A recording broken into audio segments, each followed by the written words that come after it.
Doctor, তার flat আমার flat একই জায়গাতে, নিচে উনি থাকেন, আমি উপরে থাকি। ওনার গাড়ি আমার গাড়ি সেম, আমি যেই গাড়ি চালাই উনিও সেই গাড়ি চালায়। এটা মাঝে মাঝে আমি বলি যে মানুষের অহংকার মানুষের কোন লেভেলে নিয়ে যায়। তারে আমি 6 মাস সালাম দিয়েছি, 6 মাস।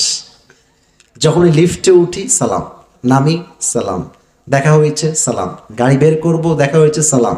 ও 6 মাসে জীবনে কোনোদিন আমার সালামের উত্তর নেয় না, কোনোদিন।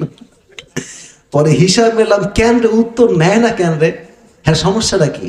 পরে ভাবলাম যে হাম কি হনুরে, রেজাল্টটা কি হাম কি হনুরে, মানে সে ভাবে যা রে আমি হইলাম ডাক্তার, এলো হুজুর, কোথাকার কোন হুজুর রে, এটা গুনতে চায় না।